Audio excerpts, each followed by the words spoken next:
오늘은 통계의 두 번째 단원 연속 확률 분포.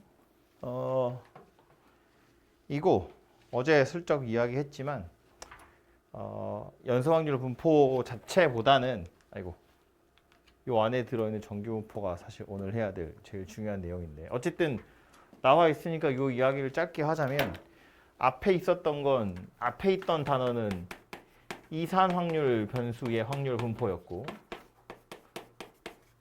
이 단원의 이름은 연속 확률 변수인데, 확률 변수의 성질이 좀 다르다, 그런 이야기거든. 그러니까 이산적이라는 건 떨어져 있다는 거고, 연속적이라는 건 이어져 있다는 거니까, 내가 찾으려고 하는 확률 변수가 이산적이냐 연속적이냐에 따라서 좀 다르다는 건데, 이거 이제 설명할 때 예를 들었던 게 뭐였냐면 시험 점수 같은 거였다고, 혹은 인양 분포에서처럼 어떤 횟수 같은 거였거든. 동전 던졌어. 앞면이 몇 번 나오니 하면 한 번, 두 번, 세 번은 있지만 1.5번 이런 거는 없는 거잖아. 그러니까 표에 1, 2, 3, 4 이렇게 숫자를 찍을 수 있었다면, 연속 확률 변수 같은 건 뭐 예를 들어서 사람의 키라던가 몸무게라던가, 아니면 뭐 책에 나와 있는 걸로는 뭐 시간 같은 거, 이런 것들은 우리가 뭐 키가 170이에요 라고 말은 하지만 정확하게 170cm라는 건 세상에 없기 때문에, 혹은 뭐 시간 뭐 1시에서 2시 사이 이런 식으로 생각해 보면 1시 1분과 1시 2분 사이에도 엄청 많은 시각이 존재하는 거니까. 그래서 확률 변수가 연속적이라는 건 이런 숫자들을 이야기하는 거니까 취급하는 용도가 약간 다르고, 그래서 예를 들어서 사람 키라고 치면 단위를 어떻게 자르느냐에 따라서 표의 크기 스케일이 달라질 수밖에 없다는 거야.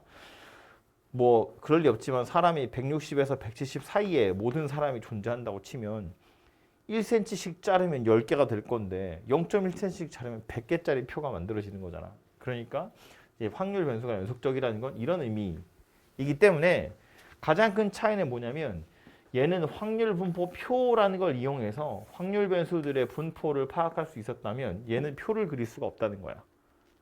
171, 172, 173 사이 얼마나 많은 숫자가 있는데 이렇게 표를 그려. 말이 안 되잖아. 그래서 얘는 표가 아니라 그래프를 이용해서 확률을 나타낸다. 그래서 이 이산확률 변수에서 확률 변수랑 확률 사이의 관계, 이거 뭐였냐면 확률 질량 함수라고 우리 불렀거든. 식으로 나올 때도 있고 뭐 아닐 때도 있고, 어쨌든 확률 변수랑 확률 사이의 관계를 이거라고 불렀다면, 연속 확률 변수에서는 누가 있냐면 확률 밀도 함수라는 게 있어. 이 확률 밀도 함수가 뭐냐면, 이산확률 변수에서 확률 분포 표의 역할을 하는 게 바로 이 확률 밀도 함수다라는 거야. 즉 확률 변수랑 확률 사이의 관계를 나타내는 건데, 안타깝게도 얘는 확률이 딱 하나의 값으로 정해지는 게 아니야. x가 a일 확률, 이건 항상 0이라는 값밖에 안 가져. 얘는 항상 어떻게밖에 안 나오냐면 x가 a에서 b 사이에 있을 확률이라고밖에 못 물어봐. 표가 있으면 1, 2, 3, 4에 해당하는 각자의 숫자가 있으니까 1일 확률, 2일 확률이라는 게 존재하지만, 사람 키가 170일 확률, 이건 세상에 없다는 거야. 170에서 180 사이에 있을 확률, 이런 건 존재하겠지. 사람이 몇 명인지 셀 수 있으니까. 그런데 키가 정확히 170인 사람은 없다. 그래서 연속 확률 변수에선 하나의 값을 갖는 확률은 없고 구간으로 주어지게 되어 있는데, 이렇게 구간으로 주어진 확률을 인테그랄 a에서부터 b까지 fx dx 이런 식으로 나타냈을 때 이 fx가 누구냐면 확률 밀도 함수다, 그런 이야기야. 그래서 예를 들어서 이런 거지. 뭐 x가 있고 뭐 그냥 막 그리는 거야. 이렇게 생겼어. 여기를 알파, 여기를 베타라고 볼 거야. 이게 전체 구간이라고 치면, 내가 알파 베타 말고 숫자를 넣어볼까? 뭐 세상에 존재하는 사람들의 키가 뭐 이렇게 있다고 봐. 여기 빵센치 3m 이렇게 생겼다고 보면, 이 전체 넓이는 당연히 사람 전체니까 100%, 즉 1에 해당할 거야. 그래서 인테그랄 0에서부터 300까지 만약에 fx dx를 하면 얘는 그냥 1이라는 값이 될 텐데, 내가 궁금한 건 뭐냐면 아이고. 내가 궁금한 건 뭐냐면 내가 고른 사람이 170에서 180 사이에 있을 확률이 도대체 얼마일까? 그건 아까 말한 것처럼 170에서부터 180까지 fx, dx 이렇게 구할 수 있는데 170은 180은 여기 있잖아. 요 부분의 넓이 자체가 뭐냐면 이 부분의 확률에 해당하는 거다 그런 이야기야. 오케이? 그래서 이런 식으로 나타낼 수 있으면 이 fx라는 곡선을 우리 확률 밀도 함수다라고 이야기할 거고 그래서 이 확률 밀도 함수라는 것도 역시나 식으로 나올 때도 있고 식이 아니라 그냥 뭐 그림이 주어질 때도 있고 그냥 넓이를 구해야 되는 경우도 있고 그러니까 이거는 그때그때 다르기 때문에 나와 있는 걸로 구하면 되지. 그래서 책에 보면 확률 밀도 함수가 될 수 있는 녀석이 누구인지에 대해서 정리가 되어 있는데 240쪽 봅니다. 240쪽 바이블 포인트 보면 x가 알파에서 베타 사이에 존재하는 모든 실수일 때 그러니까 확률 변수 x가 가질 수 있는 값의 범위가 전체적으로 보면 알파에서 베타 사이에 존재한다는 거야. 아까 사람 키로 따지면 0에서 100cm, 300cm 뭐 이런 거라고 생각을 해보면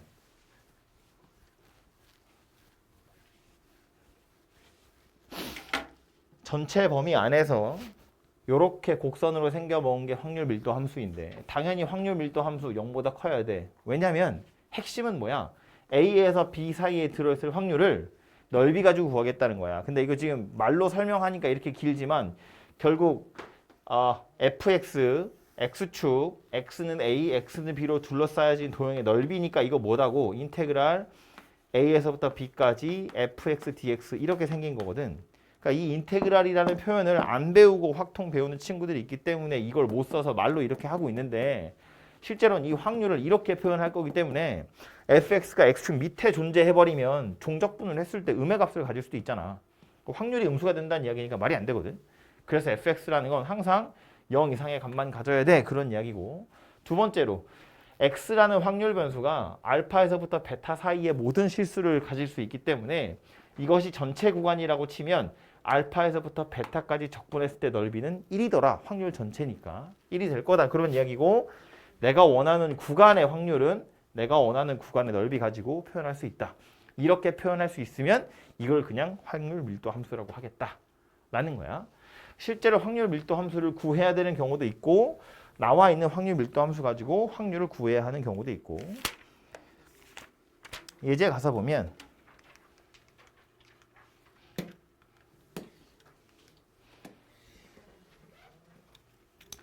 연소 확률 변수 x의 확률 밀도 함수가 저렇게 생겼대. 지금 보면 x라는 녀석이 0에서 2 사이의 값만 갖는다 그런 이야기니까 이게 전체 구간이라고 생각하면 되고 a는 이제 얼마인지 내가 찾아야 되는 거지. 근데 그 a를 찾을 수 있는 힌트가 뭐냐면 이 녀석이 확률 밀도 함수라고 했으니까 아까 그 세 가지 성질을 만족하면 되거든. 항상 x축 위에 있어야 되고 실수 전체에서 주어진 구간에서 정적분 했을 때 그 정적분의 값이 1이어야 되고 내가 원하는 구간의 넓이 내가 원하는 구간의 확률을 넓이 가지고 구할 수 있으면 되고 그래서 지금 요 a의 값을 찾는 건 0부터 2까지 2ax 더하기 a 요 녀석 정적분에서 찾으면 되겠다. 뭐 우린 적분 다 배웠으니까.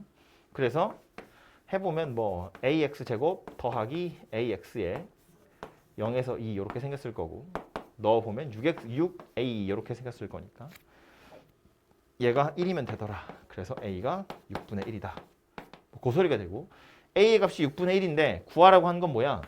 확률 변수 x가 0에서 1 사이에 들어있을 확률이기 때문에 얘는 0부터 1까지 fx dx a가 6분의 1, 6분의 1, 3분의 x 더하기 6분의 1 dx 이렇게 생긴 녀석이 되겠다. 뭐 이건 또 정적분 그냥 하면 되는 거니까 구하면 되고 아니면 직선이기 때문에 그냥 그림 그려가지고 찾아도 되고 말했지만 인테그랄을 배우지 않은 친구들은 1차가 아니면 넓이를 구할 수가 없어요 어차피. 그래서 나오는 건 다 이런 거밖에 안 나올 텐데 이제 여러분 학교에서 주는 자료가 무엇이냐에 따라서 뭐 학교에서는 여러분이 다 할 수 있다고 생각하고 문제를 낼 거니까 확률 밀도 함수가 1차식 아니라 2차나 3차식 같은 것도 당연히 나올 수 있다. 그죠? 나오면 그냥 정적분해서 구하면 된다. 뭐 그런 이야기입니다. 그리고 추가로 이것도 이제 여러분 어차피 다 배운 내용이니까 이야기를 하자면 앞에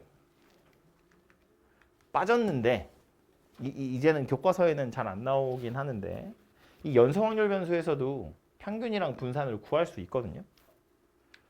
구하는 방법에 대해서 옆에 다 나와 있는데 비교를 하자면 이거야. 우리가 이산 확률 변수에서 이 두 개를 좀 비교하려고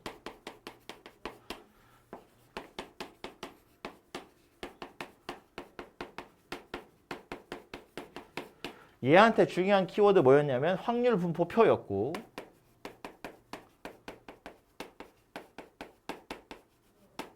이 확률 분포표 안에 들어있는 함수 누구였냐면 확률 질량 함수였다고.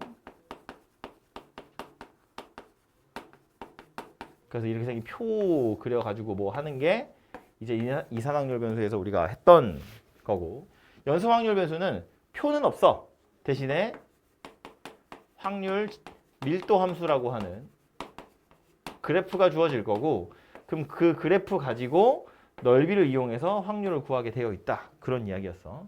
그래서 얘는 그냥 x가 a일 확률은 그냥 PA 가지고 그냥 하나 구하면 되는 건데 요 녀석 같은 경우에는 특정한 값을 가질 확률이라는 건 존재하지 않는다. 적분 구간이 A에서 A까지라고 생각할 거기 때문에 넓이는 존재하지 않고 얘도 구간에 해당하는 넓이는 구할 수 있거든. 그럼 이건 뭐 할 거냐면 PA 더하기 어쩌고 저쩌고 해서 그냥 PB까지 더하는 거지. 1부터 3까지 구하세요. 그러면 P1, P2, P3 이거 그냥 3개 더하는 거잖아. 대신에 얘는 어떻게 할 거다? A에서 B 사이에 있을 확률 구하세요. 그러면 정적분해서 그냥 구해버릴 거다. 그 얘기라고. 이렇게 해서 확률을 구한다는 게 차이인데 평균으로 넘어와서 보면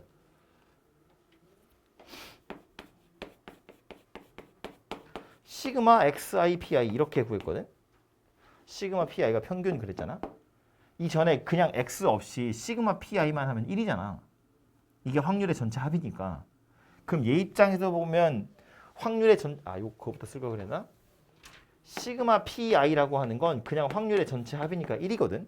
그럼 이걸 얘 입장에서 설명해 보면 이거 알파에서부터 베타까지 알파 베타는 전체라고 생각하는 거야.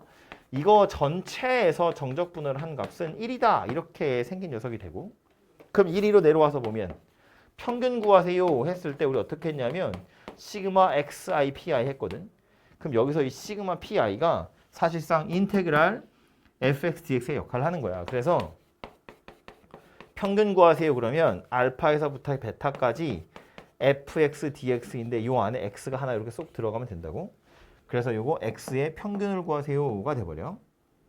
그러니까 fx가 만약에 1차식으로 나오면 거기에 x를 하나 곱해서 2차식을 정적분하세요. 그런 이야기니까 수투를 안 하는 사람은 풀 수가 없다고.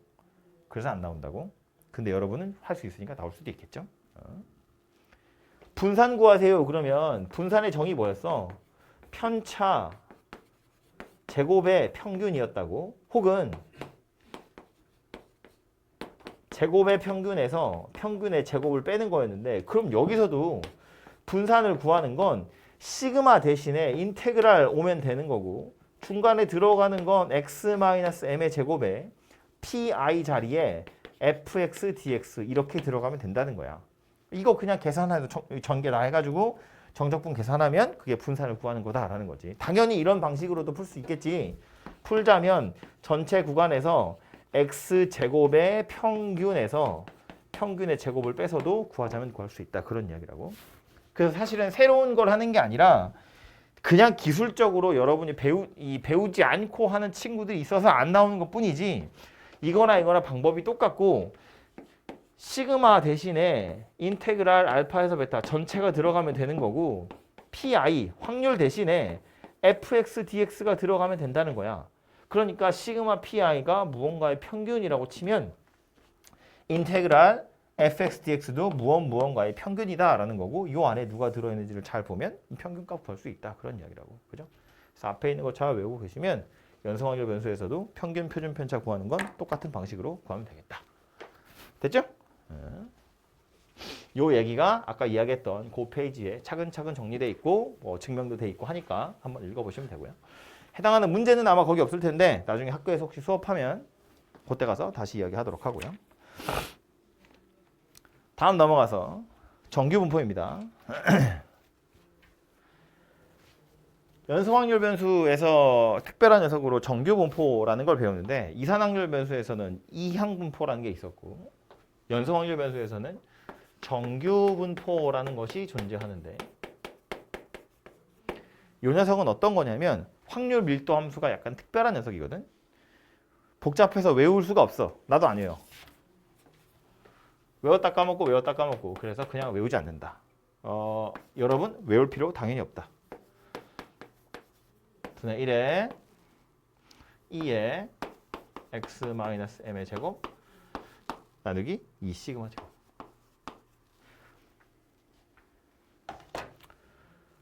이 fx 누구냐면 확률 밀도 함수. 아까 이야기했던 그 확률 밀도 함수가 요 따위로 생겨먹은 녀석을 정규 분포라고 해. 전혀 감이 오지 않지. 이 따위로 생겼다는데 뭐 이상하잖아. 지금 여기서 보면 이 파이는 숫자고 요 시그마는 우리가 아는 그 표준 편차야. 여기에 2라고 써 있는데 이거 이제 미적분 하는 친구들을 배웠을 텐데 자연상수라고 하거든. 그냥 파이 같은 무리수야. 2.7 얼마 되는 순환하지 않는 무한소수 중에서 그냥 숫자야. 그러니까 얘는 숫자 2. 이게 위에 너무 조그맣게 썼네. 그리고 2의 지수에 이렇게 생긴 녀석이 있는데 x는 변수니까 그렇다 치고 여기 m은 우리가 아는 그 평균이고 요 시그마도 우리가 아는 그 표준 편차거든. 그러니까 이 식에 보면 x는 변수니까 지수에 올라가 있는 지수함수라고 치고 e나 파이는 무리수야. 가만히 있는 숫자거든. 그러니까 이 식이 완성되려면 m의 값이 얼마인지 시그마가 얼마인지 알아야 돼. 그래야 그거 집어넣어서 식이 완성이 돼. 물론 식이라고 말은 했지만 우리가 범접할 수 있는 수준의 식은 아니야. 그냥 물리적으로 그렇게 생겼다는 거고. 그래서 이 따위로 생겨먹은 식이 확률 밀도 함수, 이 따위로 생겨먹은 식을 확률 밀도 함수로 갖는 분포를 정규 분포라고 이야기하는데 이 따위로 생겨먹은 식 그래프를 그리면 어떻게 생겼냐면 x축 기준으로 요렇게 생겼어. 책에서는 보통 이걸 종 모양이라고 하거든. 그러니까 이제 한국 종은 이렇게 생겼잖아. 근데 교회에 달려있는 미국 종은 이렇게 생겼잖아.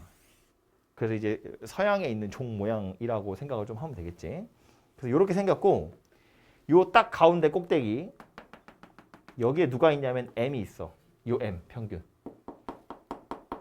그래서 이렇게 생겼고 요 m을 기준으로 좌우로 대칭이야. 그림은 얘는 점근선이야. x축이 점근선이야. 영원히 가면 닿지 않고 영원히 이렇게 가게 되어 있어. 이게 뾰족하게. 그래서 평균 m을 기준으로 해서 좌우로 대칭이고 x축을 점근선으로 가지는 이렇게 생겨먹은 그래프가 요 녀석 그림 그리면 이렇게 생겼더라라는 거야. 그럼 여기서 파이나 e는 변하는 값이 아니었고 x는 변수니까 그렇다 치고 m이랑 시그마의 값이 달라지면 이 그래프가 어떻게 바뀔 거냐. m이 커지면 요 곡선이 옆으로 옮겨와. 요 꼭대기에 해당하는 게 m이기 때문에 m이 커지면 점점 옆으로 옮겨와. 시그마가 커지면 어떻게 되냐면 요 곡선이 조금 이렇게 납작해져. 완만해져. 시그마 뭐였냐면 표준 편차였거든. 분산이 커진다는 건데 그러면 요 그래프는 어떻게 바뀔 거냐면 약간 이렇게 완만하지만 퍼지는 이렇게 생겨먹은 녀석으로 바뀌게 돼. 요거 시그마가 커졌다는 뜻이거든.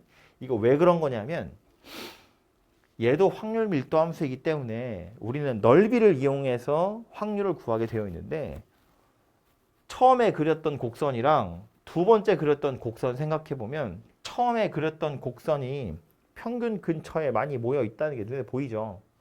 넓이를 생각해보면 평균 근처의 넓이가 더 넓잖아 얘가. 그지? 그 말은 평균 근처에 있을 확률이 더 크다는 이야기이기 때문에 이 녀석이 훨씬 더 고르게 분포되어 있는 거다라는 거야. 이 녀석이 평균에 더 많이 모여있다 그런 이야기인 거야. 이 녀석의 표준 편차가 더 작다 그런 이야기인 거라고. 그지? 그러니까 m과 시그마 요 두 가지 요소에 의해서 그래프의 모양은 결정이 날 텐데 m은 왼쪽 오른쪽 평행이동하는 거랑 관련이 있고 시그마는 얘가 얼마나 평균에 많이 모여 있는지 즉 뾰족하게 생겼는지 넓적하게 생겼는지를 결정하게 된다 그런 이야기라고. 오케이? 그래서 이 정규 분포를 나타내는 기호로 우리 n이라는 거 쓰는데 노멀이야. 이 정규 분포도 어쨌든 연속 확률 변수이고 연속 확률 변수라는 건 확률 밀도 함수가 중요한데 이 확률 밀도 함수가 완성되려면 m과 시그마 요 두 가지가 있어야 하기 때문에 정규 분포는 평균과 표준 편차의 제곱을 이용해서 나타내게 되어 있다라는 거야. 우리 어제 했던 이항 분포 생각해 보면 이항 분포를 나타내는 식이 뭐였냐면 표시가 뭐였냐면 B의 NP였거든. 이 두 가지 요소가 이항 분포의 확률 질량 함수를 결정하는 거였어. 잘 들어. 이항 분포의 확률 질량 함수는 독립 시행의 확률이었고 그 독립 시행의 확률은 시행 횟수와 한 번의 시행에서 일어날 확률이 중요했다고. 이거 두 가지가 나와야 독립 시행의 확률이 결정나는 거니까. 정규 분포에서는 이따위로 생겨먹은 녀석이 확률 밀도 함수인데 이 확률 밀도 함수가 확정이 되려면 m과 시그마가 얼마인지 알아야 돼. 그러니까 이 두 개의 요소가 확률 밀도 함수를 결정짓는 요소다. 그래서 정규 분포를 나타내는 표시는 n과 m 시그마 제곱 이렇게 표현하게 되어 있다라는 거야. 그럼 이제 우리가 해야 될 일은 평균이랑 표준 편차가 얼마인지 찾아가지고 이제 넓이를 구하면 되지. 그럼 이제 확률이 나오는 거잖아. 넓이를 구하려면 적분을 하면 되는데 이걸 적분한다고? 그럴 리가 없지. 그래? 그래서 이제 어떻게 할까 고민을 하다가 찾아낸 게 뭐냐면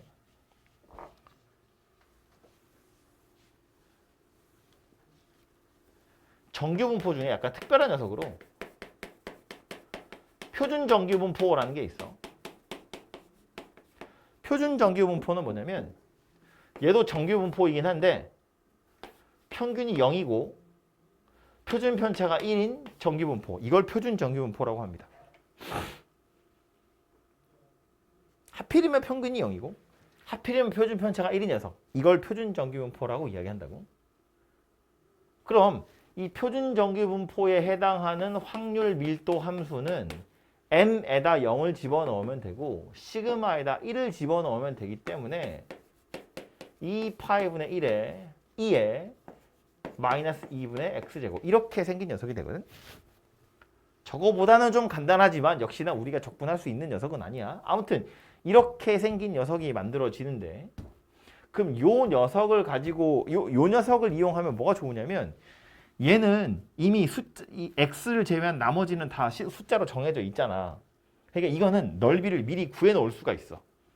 우리가 매번 구하는 게 아니라 어차피 식은 딱 정해져 있으니까 요거 가지고 아주 세분화해서 넓이를 미리미리 다 구해 놓는 거야. 그 미리 넓이를 구해 놓은 게 뭐냐면 표준 정규 분포표라고 해. 표준 정규 분포표.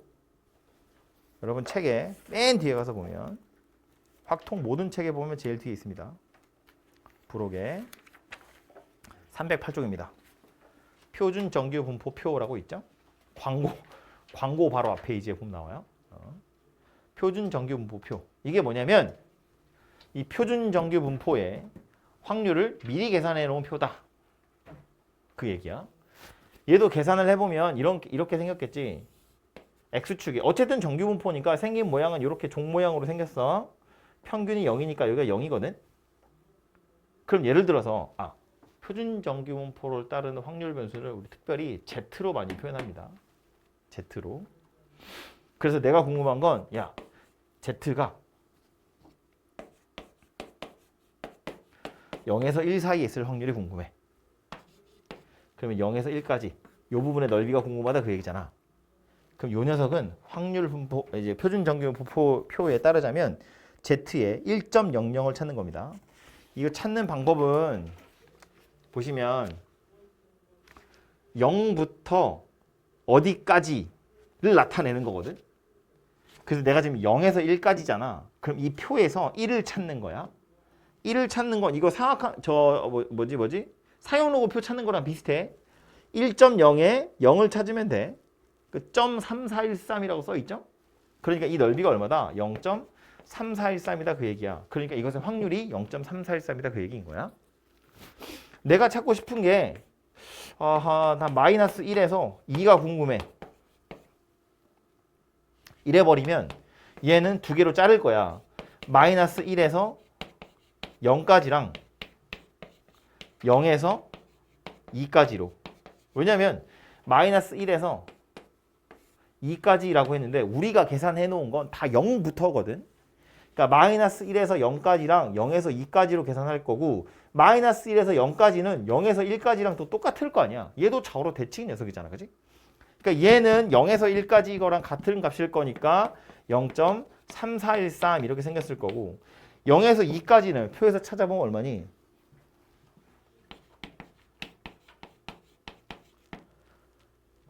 2.00 찾으면 4772라고 나와 있잖아. 그지? 그러니까 이거 두 개를 더해서 0.8185 이렇게 생긴 게 확률이 되겠다. 그런 이야기라고.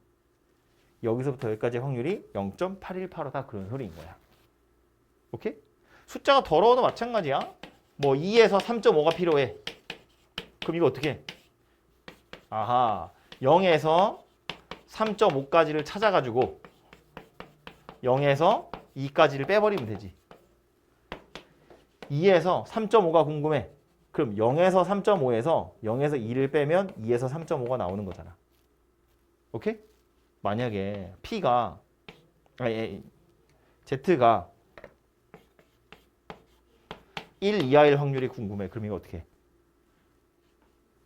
1 이하라는 건 1 이하니까 여기서부터 이거 전부 다야. 이렇게 쭉 다. 그럼 뭐야? 0에서 1까지랑 0.5를 더하는 거지. 어쨌든 저 끝에서 여기까지 넓이는 1이기 때문에 전체 확률이니까 1 이하야 라는 건 0 이하는 0.5야. 거기에 0에서 1을 더해서 0.8413 이렇게 생겼다는 이야기야. 0에서 1이 0.3413이기 때문에 1 이하 그러면 0보다 왼쪽 2분의 1이랑 0에서 1 사이 3413이랑 더해서 이렇게 생긴 녀석이 된다라는 거라고. 오케이?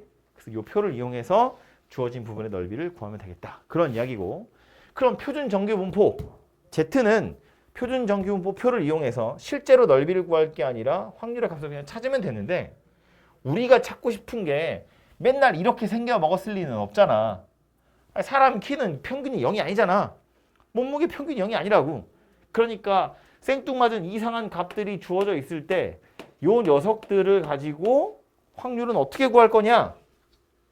그건 표준화라는 과정을 거쳐서 구하면 된다는 거야. 여러분 시험 보면 모의고사 같은 거 보면 원점수가 있고 표준 점수가 있죠. 그 표준 점수를 이야기하는 거거든. 똑같은 거야.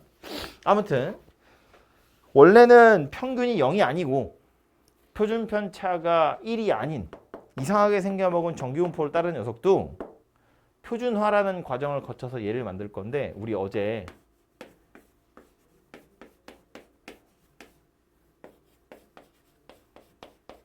이런 거 했잖아. 그지? 이거 귀찮으니까 이걸로 할까? 얘 어떻게 생겼다고? A, E의 X 더하기 B. 얘는 어떻게 생겼다고? 절대값 A의 시그마 X. 이렇게 생긴 녀석이었거든? 그러면 확률 변수 X라는 녀석은 원래 평균이 뭐 M이고 표준 편차가 시그마인 녀석인데 이걸 이렇게 생긴 녀석으로 바꾸고 싶어. 그걸 뭐라고 했다고? 표준화라고 했다고. 이렇게 생긴 거야. 얘는 좀 외워둘 필요가 있어. 좀 이따 한 번 더 강조를 할 건데. 이런 과정을 거치면 확률 변수 X가 확률 변수 Z로 바뀌게 되거든. 봐봐. 2의 Z가 궁금해. 2의 X-M 나누기 시그마. 이것이 궁금한 거야.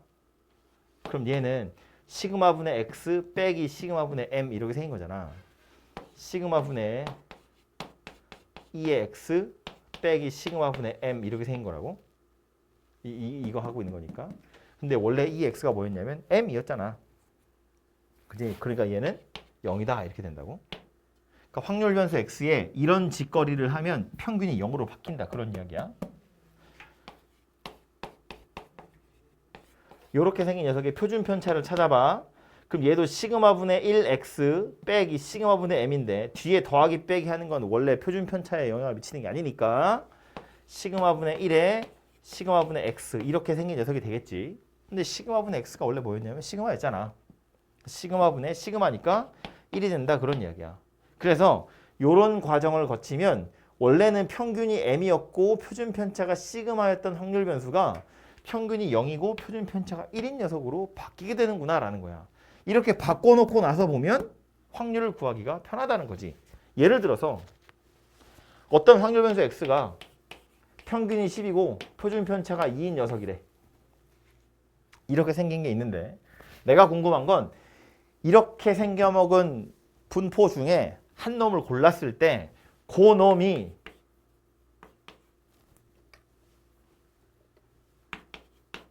(12에서) 16 사이에 들어있을 확률을 한번 구해보자라는 거야. 그러니까 얘 나름대로는 그림을 그려보면 이렇게 생겼겠지. 평균이 10이고 표준 편차가 2인 녀석인데 나는 얘가 12에서 16 사이에 있을 확률을 구하고 싶은 거야. 이 부분의 넓이를 구하고 싶은데 넓이를 직접적으로는 구할 수가 없어. 그래서 뭘 할 거냐면 이런 과정을 거칠 거라고. 내가 궁금했던 확률 변수 x는 12에서 16 사이에 있는 건데 똑같이 m을 다 빼버릴 거야.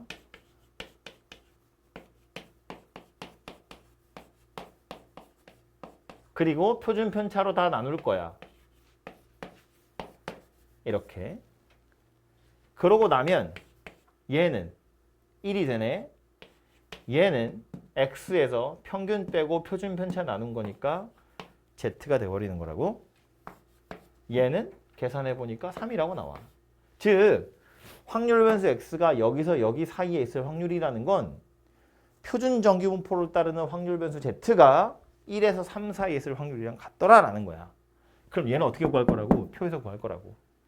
아까 그 확률 표에서 0에서 3까지 해서 0에서 1까지를 빼면 확률이 나올 거다. 그 얘기인 거야. 그지?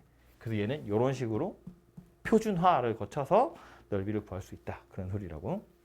오케이? 예제를 풀면서 조금 더 연습을 해볼게. 풀기 전에 몇 개만 밑줄을 좀 그어 놓고 갈게요. 246쪽 가서 보시면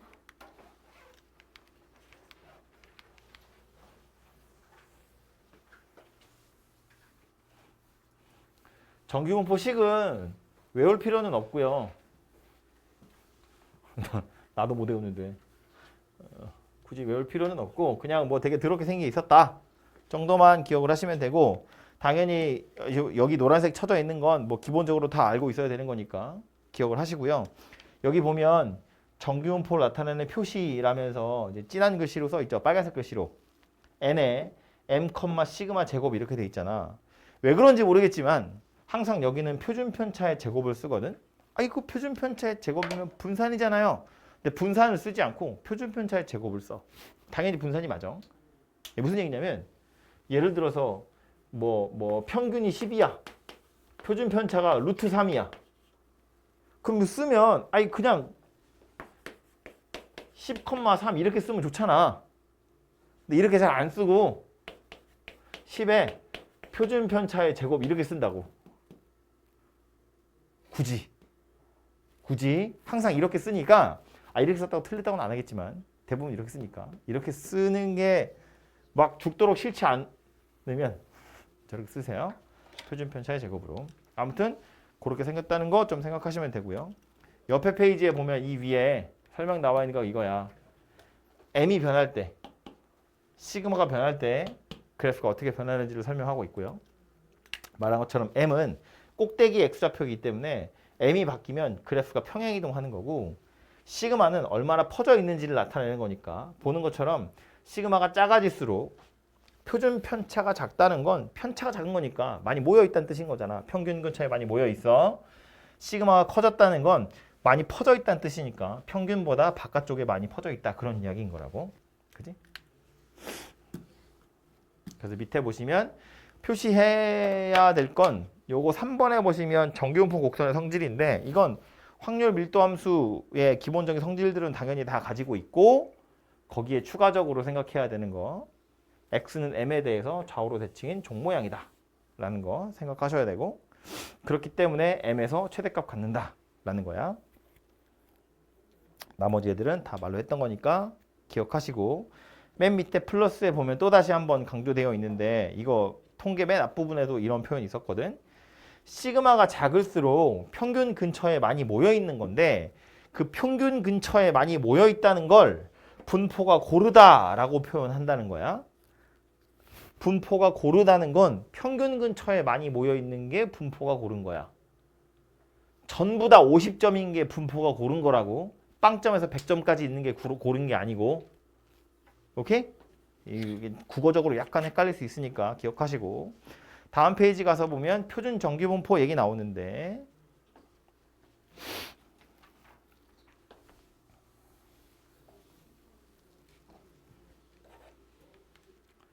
얘도 보면 중간에 요거 있죠. 요거 이제 표준화라고 하는데 조금 이따가 설명하겠지만 미리 메모하고 갑시다. 분모에 있는 요 녀석은 뭐야? 시그마니까 한글로 하면 표준 편차야, 그지?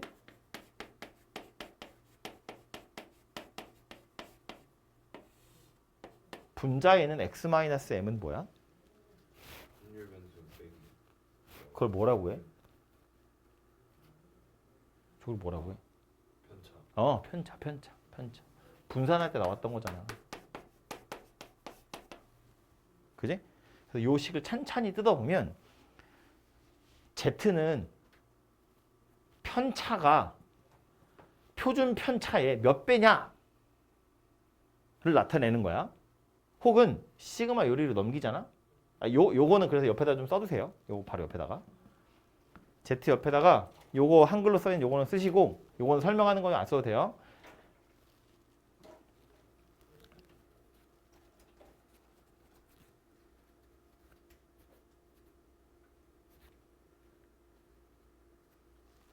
시그마 요리를 넘겨서 생각해보면 X라는 건 M 더하기 Z 시그마 이렇게 생겼거든.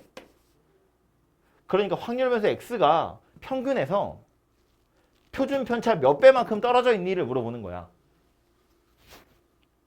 Z라는 건 X가 평균에서 표준 편차 몇 배만큼 떨어져 있니? 라는 거라고. 이것도 해석해봐도 그렇지. 편차가 표준 편차의 몇 배냐? 그게 Z라는 거야. 그래서 Z를 좀 빨리 찾으려면 이것이 의미하는 걸 지금 제가 설명한 걸 기억하고 계시면 나중에 산수할 때 좀 암산을 빨리 할 수 있으니까 그거를 좀 기억해 두시면 좋아요. 아무튼 그거 메모해 두시고 제 밑에 줄에 가서 보시면 확률 변수 Z라는 건 정규 분포 0,1을 따른다라고 되어 있죠. 제 밑에 가서 보시면 원래는 평균이 M이고 표준 편차가 시그마인 확률 변수 X를 표준 정규 분포를 따르는 확률 변수 Z로 바꾸는 걸 표준화한다라고 이야기합니다. 자주 쓰는 표현이기 때문에 표준화라는 거 꼭 기억하세요. 여기 노란색이 여기까지밖에 안 쳐져 있어. 이 말 많이 쓰는 말이기 때문에 표준화 한다는 거 그거까지 기억을 좀 해두시면 좋겠습니다.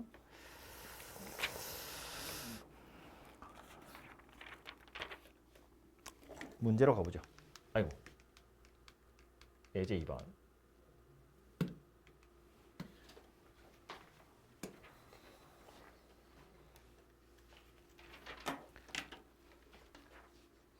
재물포고 왜 하필 재물포고일까? 저 특정 학교 이름 써도 되나?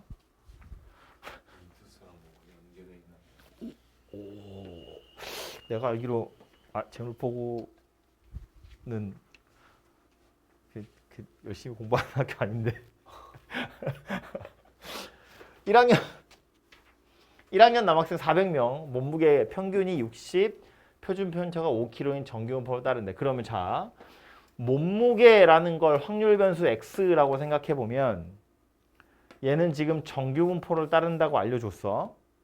평균이 60, 표준 편차가 5인 녀석이더라. 이렇게. 오케이? 표시하는 거라고 이렇게. 그러고 와서 뭐 물어봤어? 72.5kg인 학생이 몇 %니? 확률을 구하는 거잖아. 몸무게가 72.5 이상 뭘 구하라고? 확률 변수 X가 72.5 이상일 확률을 한번 구해보세요. 그런 이야기라고. 그지? 그럼 확률 변수 X 이렇게 생긴 거라며. 그래프 그려보면 이거잖아. X에 여기 가운데 60이 있고요. 표준 편차는 5라고 했어. 여기서 72.5는 얘보다 오른쪽 어딘가 있겠지 여기? 요 72.5 이상일 확률이니까 이 부분의 넓이 한번 구해보세요. 그 얘기다. 그제? 근데 우리는 이 상태로 구하지 못하고 표준화해야 돼. Z로 나타내야 넓이를 구할 수 있었다고. 그래서 요 밑에다 축을 하나 더 그려. 그래프의 모양은 어차피 거의 똑같을 거니까 그래프를 또 그릴 필요는 없고 요 숫자들에 해당하는 Z의 값이 얼마인지 보면 되는데 얘는 60이야. 평균이잖아. 그러니까 Z로 따져보면 0이란 이야기겠지. 그럼 72.5에 해당하는 Z의 값이 얼마인지를 찾아야 돼. 근데 이걸 찾는 방법이 뭐였다고 할까? Z는 x-m 나누기 시그마 이렇게 생긴 거였다고. 그지? 내가 찾고 싶은 숫자가 72.5야. 72.5에서 평균 빼고 표준 편차로 나눠보자고. 얼마냐? 12.5 나누기 5잖아. 그러니까 2.5 이렇게 생겼네. 그죠? 맞지? 네. 그러니까 72.5에 해당하는 x의 값은 표준화하면 2.5라는 값을 가지게 되더라라는 거야. 그래서 결국 얘는 뭐랑 똑같은 거다? 아, z가 2.5 이상일 확률을 구하라는 소리구나가 되는 거라고. 그럼 z가 2.5 이상인 거 2.5 여기 있네. 그럼 이거 답이 0.4938? 아니다잉. 왜? 다음 뭐다? 0.0062다. 여기가 4938인 거야. 얘는 0.5에서 4938 빼는 거라고. 그지? 그래야 이 부분이 나올 거니까. 되죠? 그래서 이렇게 표준화라는 과정을 거쳐서 넓이를 구한다라는 거고. 두 번째 것도 보면 52.5 이상 70 이하인 남학생이 몇 명이냐를 물어봤거든. 몇 명이냐는 확률부터 찾으면 되지. 우리가 가지고 있는 확률 변수 x는 몸무게야. 문제에서 물어보는 건 사람 숫자거든. 몸무게에 해당하는 분포를 알았는데 사람 숫자를 물어봤어. 그럼 이건 일단 이렇게 생겨 먹었을 확률부터 구해야 돼. 그지? 그러니까 일단 우리 뭐부터 구해? 확률 변수 x가 52.5 이상 70 이하일 확률을 먼저 구한다고. 뭐 귀찮으니까 여기다 그냥 바로 그려볼까?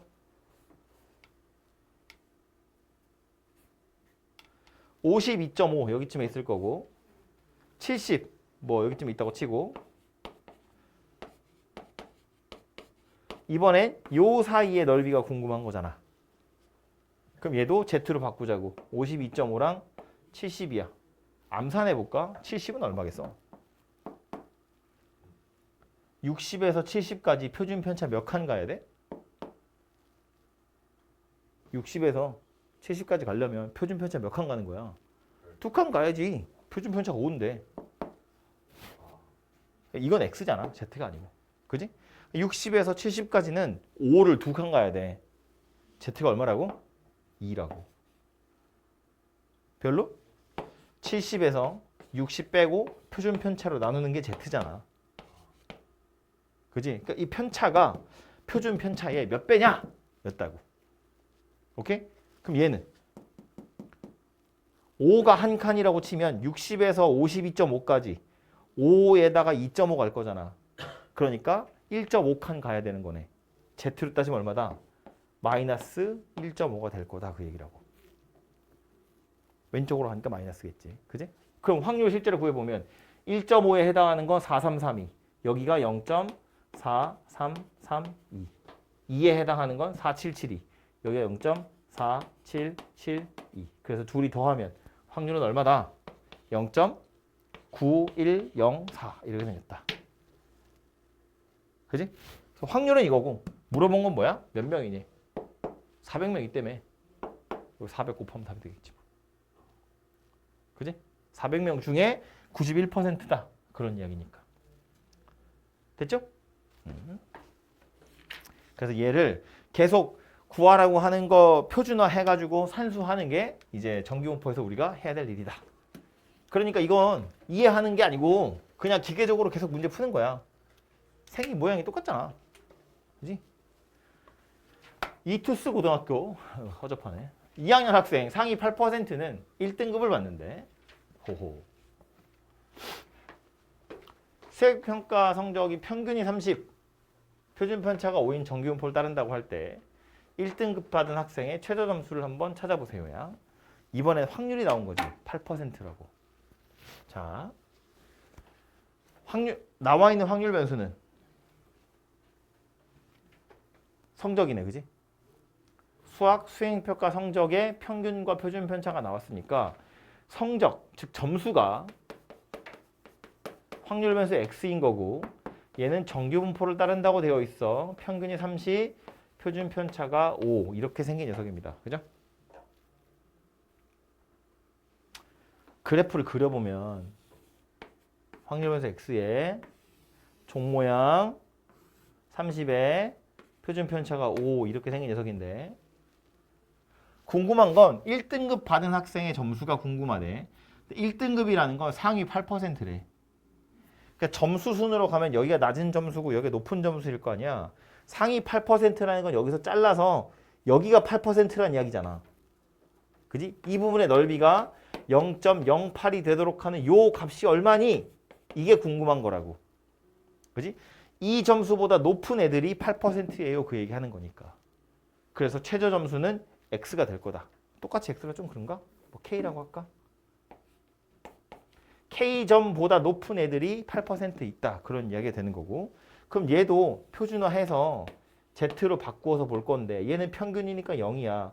얘가 얼만가 하고 살펴봤더니 여기가 0.08이라는 건 이 부분이 0.42다 그 얘기잖아. 0.5에서 뺄 거니까. 0.42에 해당하는 Z의 값이 1.4거든. 그러니까 K에 해당하는 값이 1.4다 그 얘기하고 있는 거야. 그럼 다시 K로 가려면 어쩔 거라고? 평균에다가 표준 편차 1.4배 하면 K가 나온다. 그런 이야기라고.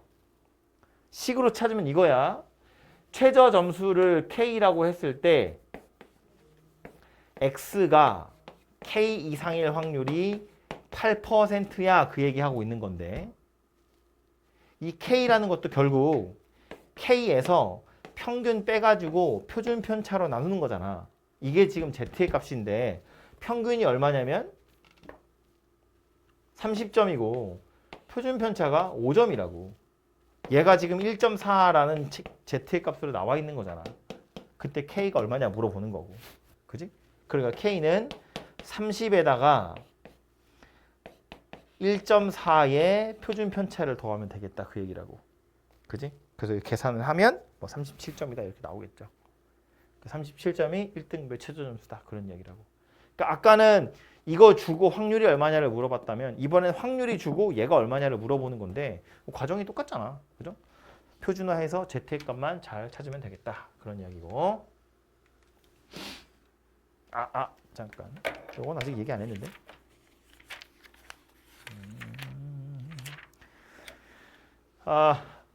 요거는 뭐냐면 앞으로 잠깐 가서요. 252쪽. 제목이 뭐라고 되어 있다? 이항분포와 정기분포의 관계라고 되어 있다. 그 둘의 관계 뭐냐면 어제도 슬쩍 이야기했는데 이항분포에서 연습 많이 해봤겠지만 이항분포를 표시하는 건 이렇게 표시하는 거였어. 그지? 즉 시행 횟수와 확률을 가지고 우리가 뭘 구해? 평균이랑 표준 편차를 구하는 거야. 그지? 이게 이항분포에서 우리가 했던 일이고 오늘 하고 있는 정규분포는 뭐 하는 거냐면 물론 표준화를 해야겠지만 평균이랑 표준 편차가 필요해. 표준화를 거쳐서 우리는 뭘 구해?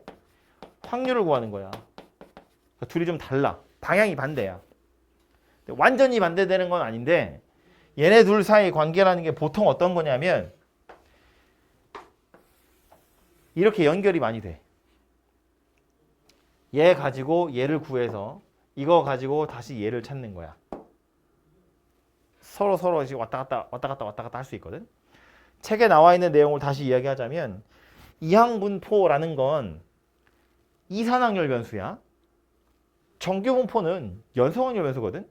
둘이 똑같은 다른 차원의 확률 변수를 가지고 이야기하는 거기 때문에 원래는 연결이 될 수 없는데 이 이항분포에서 시행 횟수가 많아지면 이것의 이 확률 분포는 거의 정규 분포를 따르더라라는 거야. 예를 들어서 동전 던지기를 한다고 치면 동전 던지기를 10번, 100번이 아니라 한 10,000번, 억 번 이렇게 한다고 치면 실제로 앞면이 나온 횟수는 거의 평균 근처에 많이 몰려 있겠지. 0번일 확률이 0은 아니긴 하잖아. 졸라 작겠지? 그러니까 동전 던지기를 엄청 많이 해보면 실제로는 막대 그래프처럼 이렇게 막대 그래프로 표현해보면 이런 식으로 나타나게 될 거라는 거야. 이 모양이 마치 정규 분포의 확률 밀도 함수와 비슷하게 생겼다라는 거고, 그래서 동전을 100번 던질 거야. 동전 100번 너무 많은가? 너무 적은가? 아니 그래도 한 100번 할까? 동전 10,000번 던질 거야. 10,000번 던질 건데 이 중에 앞면 나올 확률이 뭐 할까? 한 5,000번에서 6,000번 사이에 있을 확률을 구하세요야. 물어보는 게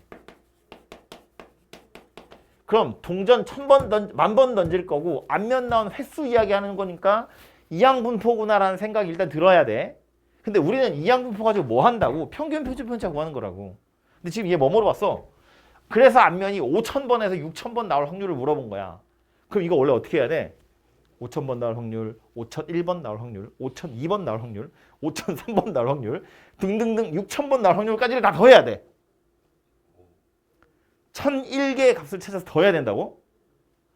만 C 5,000에 2분의 1의 만승. 아 그거 못하잖아. 할 수 있는 게 아니라고. 그지? 그래서 이럴 때 어떻게 하냐면 야 동전을 한 10,000번쯤 던지면 앞면이 나온 횟수는 근사적으로 정규분포를 따른다고 보는 거야. 그래서 평균 표준 편차를 찾은 다음에 이걸 이용해서 그냥 정규분포로 확률을 구하자라는 거야. 즉 원래는 이렇게 생긴 이항분포를 따르는데 이걸 가지고 평균 구해봐.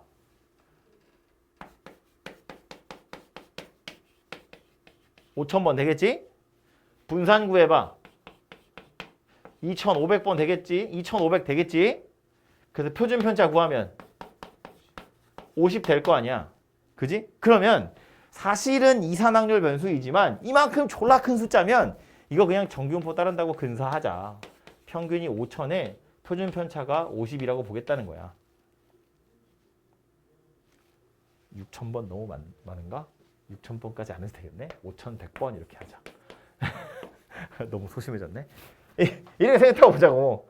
그럼 이제 뭐 하면 된다고? 아, 정규분포를 따르는데 내가 궁금한 건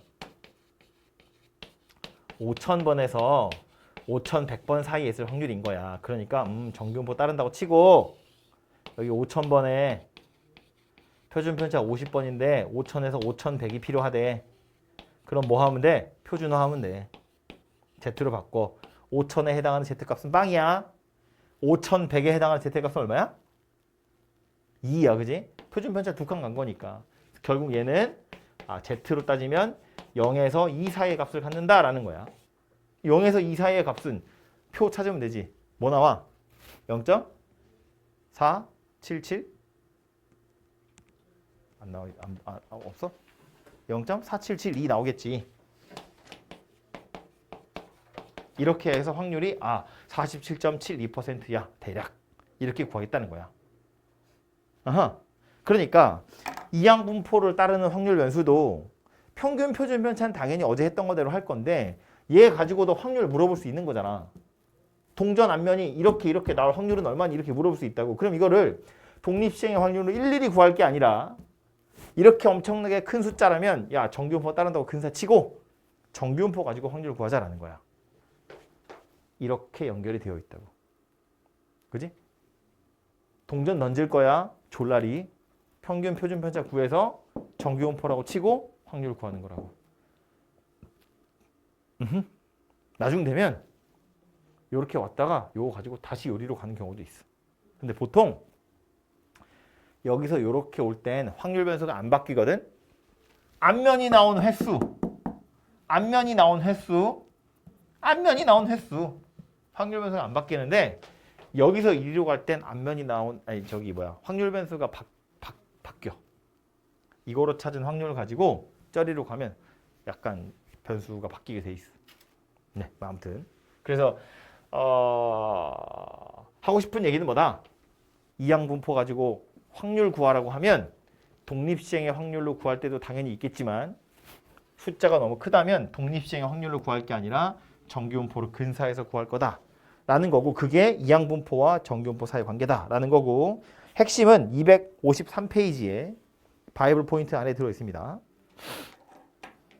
253페이지에 바이블 포인트 안에 보시면 확률 변수 x가 이항분포를 따르고 있는데 n이 충분히 크면, 즉 시행 횟수가 충분히 크면 일어난 횟수 x는 근사적으로 정규분포를 따른다. 그 정규분포 안에 보시면 np, npq 돼 있죠. 그거 우리가 알고 있는 이항분포에서의 평균이랑 분산이잖아. 그치? 그렇게 따른다라고 되어 있고, 플러스에 보면 n이 충분히 크다는 건 np도 5 이상, nq도 5 이상 이렇게 나와 있는데 그 5라는 숫자는 여러분은 기억하실 필요가 없어요. 왜냐면 이렇게 줄 거야. 졸라 크게. 그냥 확률을 구하는 걸 엄두도 못 내게 줄 거야. 그러니까 이건 당연히 정규분포로 만들어서 하는 거고, 무조건 다 할 게 아닌 게, 예를 들어서 동전을 4번 던질 건데 앞면이 2번 이상 나올 확률을 구하세요. 이래버리면 이거를 동전 4번? 좋았어. 이항분포를 따르는 건 맞아. 평균 구하고 표준 편차 구해보면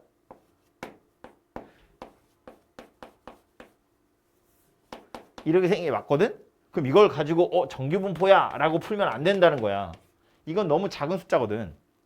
이때는 이렇게 풀 게 아니라 2번 이상? 그럼 2번인 거랑 3번인 거랑 4번인 거잖아.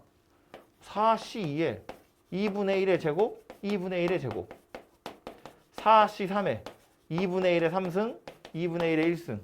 4C4에 2분의 1의 4승, 2분의 1의 0승. 이거 해서 구하는 거야, 이거는. 이건 이렇게 할 수 있는 녀석이라고. 그러니까 이런 애들은 너무 스케일의 차이가 크잖아. 그러니까 헷갈릴 리가 없다고. 무조건 정규분포로 바꿀 게 아니라 독립시행의 확률을 구할 수 있는 애들도 당연히 물어볼 수 있어. 그럼 그거 하면 되고, 엄두도 나지 않는 녀석들은 정규분포로 바꾸면 된다. 책에서 5라는 숫자로 가이드라인을 줬지만 애매하게 5인 거 주거나 6인 거 주거나 이러지 않을 거야. 아예 졸라 작은 거 주거나 아예 졸라 큰 거 주거나.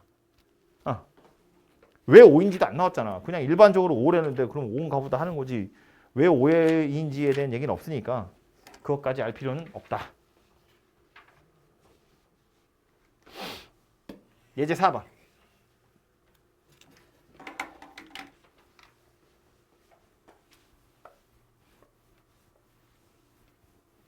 어느 대학의 정시 모집 합격차 1차 등록 비율은 75%다. 좋은 학교는 아닌가 봐요.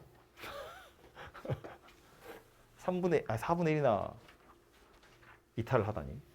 이 합격자들 중에서 임의로 192명을 뽑아서 1차 등록 여부를 조사했을 때 132명 이상이 등록했을 확률을 구해봐라. 약간 복잡한데 말이야. 여기서 확률 변수는 뭐야?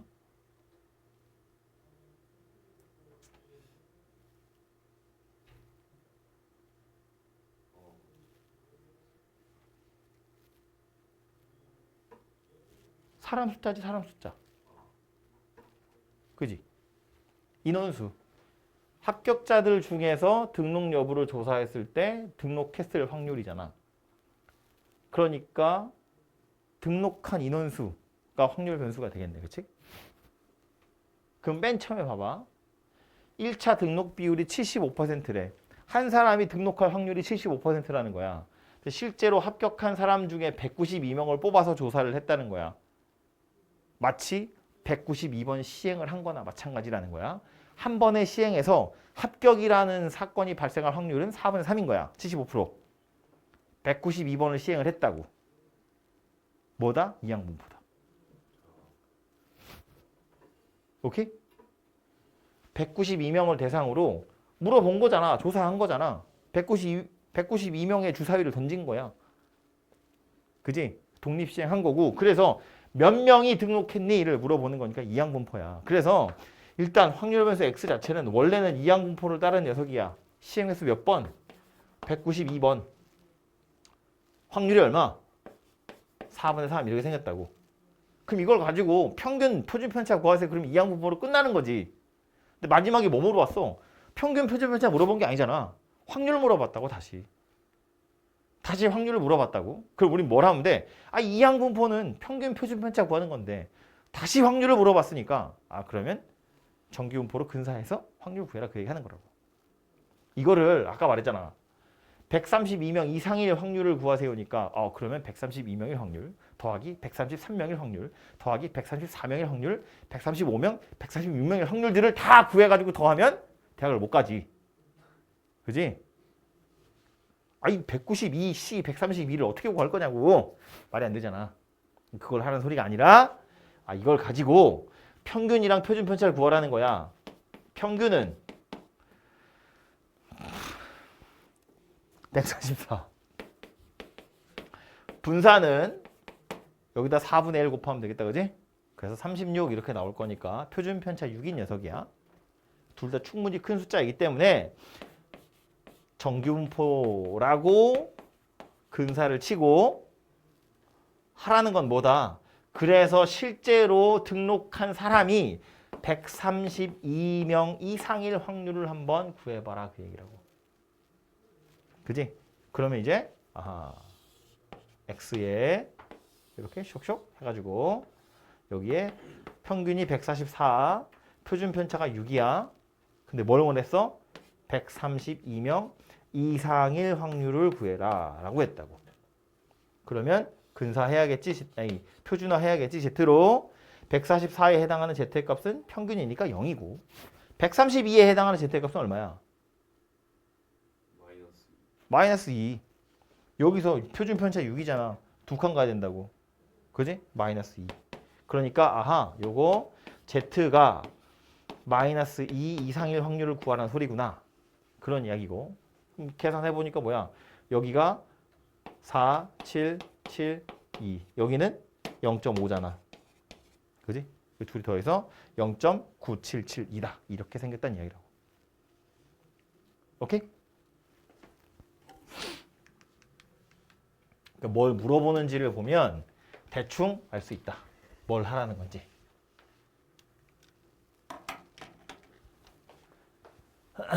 (5번) 어느 공장에서 생산되는 제품의 무게는 평균이 200, 표준 편차가 20인 정규분포를 따른대. 정규분포를 따른다. 왠지 확률을 구하고 싶어져야지. 그런데 무게가 240 이상인 제품을 불량품으로 판정하고 있고 10,000개 추출했을 때 불량품이 221개 이상의 확률을 구해보래. 확률 변수 뭐야?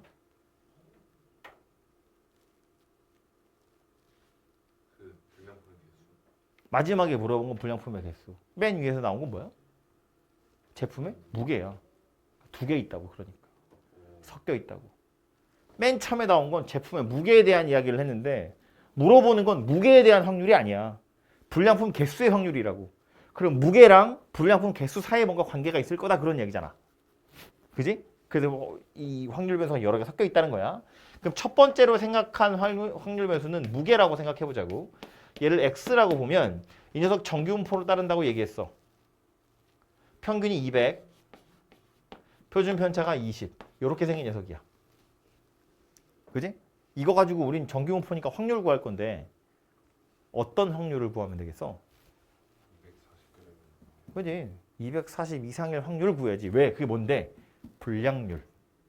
불량품일 확률. 그지? 그래서 일단 구해야 되는 건 불량이 될 확률을 구할 거야. P 확률 변수 X 무게가 240 이상일 확률이다 그 얘기라고. 그럼 얘들 그림을 빨리 그려보면 확률 변수 X는 정규분포를 따른데 평균이 200, 표준 편차 20. 그런데 240 이상일 확률을 구하래. 240에 해당하는 Z의 값이 얼마야? 2지. 200에서 표준 편차 2칸 가는 거잖아. 그러니까 얘 2라고. 그러니까 이건 Z가 2 이상일 확률을 구하세요랑 같은 거고 2 이상일 확률은 여기가 지금 0.48인 거잖아. 그러니까 0.02다 그 얘기가 되겠네. 자, 불량의 확률이 2%구나라는 거야. 그지? 그 다음 이거 가지고 확률은 구했는데 다시 뭐 물어봤다고? 불량품이 몇 개냐를 물어봤잖아. 확률 변수가 바뀌었지. 불량품의 개수로 바뀌었다고. 그럼 얘는 다른 확률 변수니까 y라고 한번 생각을 해봐. 10,000개를 추출할 거래. 네. 불량률은 2%야. 뭐가 생각나야 돼? 물어본 게 뭐라고? 불량품의 개수라고. 개수. 뭐가 생각나야 돼? 이항분포라고. 확률 변수 y는 이항분포를 따른다. 시행 몇 번? 10,000번. 확률 얼마? 여기서 찾은 거. 0.0이다 그 얘기야. 그럼 이걸 가지고 우리는 원래 뭘 구해? 평균 표준 편차 구하고 싶어. 근데 문제에서 또 뭐 물어봤어? 그래서 불량품의 개수가 221개 이상일 확률을 물어봤다고. 그럼 이거를 221개, 222개, 223개를 하는 게 아니고 뭐 할 거라고? 정규 분포로 근사할 거라고.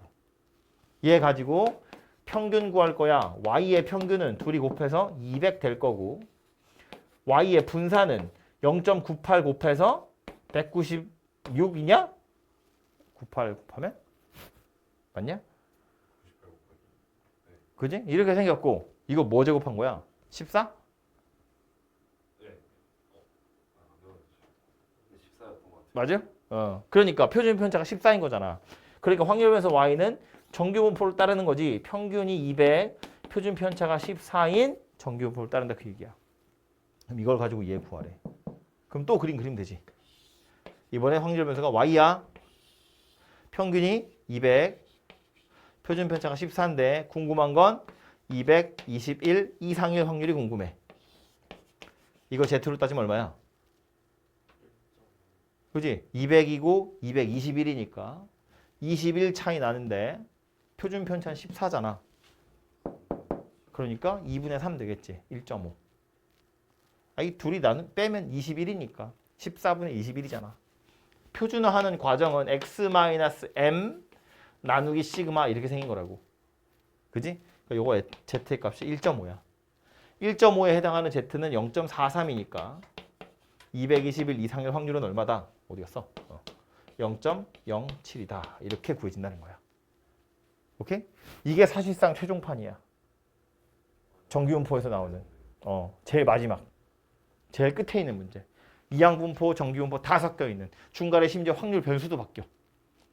그래서 얘가 제일 어려운 문제고 얘를 이해할 수 있으면 정규분포는 끝난 거야.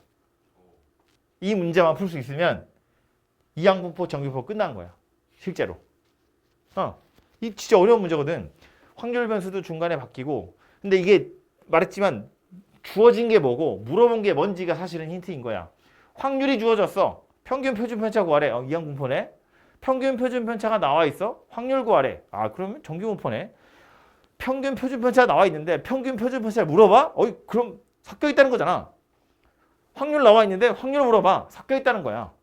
그럼 그 섞여 있는 거에서 이항분포랑 정규분포 사이를 왔다 갔다 하게 된다고. 그 왔다 갔다 하는 과정 중에 확률 변수가 바뀌는 경우도 있더라라는 거야. 오케이? 파악을 잘 하시면 되겠죠? 어쨌든 확률 구하는 것 자체는 아주 기술적인 문제고 산수하는 문제이기 때문에 어렵지 않고요. 연습만 좀 하시면 됩니다. 그래서 여기까지가 정규분포 이야기였고요. 연성확률 분포. 요거까지 계산이 되면 그 다음에 통계적 추정도 공식 하나만 외우면 끝납니다. 이해해야 될 게 좀 있고 공식 하나 더 외우면 끝납니다.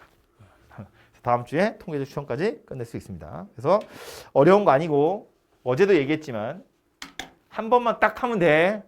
한 번만 딱 하면 기말할 때 엄청 편해진다고. 모의고사에 통계 틀리는 사람은 뭐 대학을 가긴 하겠지. 근데 이제 목표한 대학을 못 가. 통계는 틀리면 안 되는 거야. 그러니까 이 틀리면 안 되는 문제고요. 풀어보면 알겠지만 그냥 기술적인 문제야. 충분히 할 수 있습니다. 남은 시간 동안 바이블 연습하고 가시면 되겠습니다.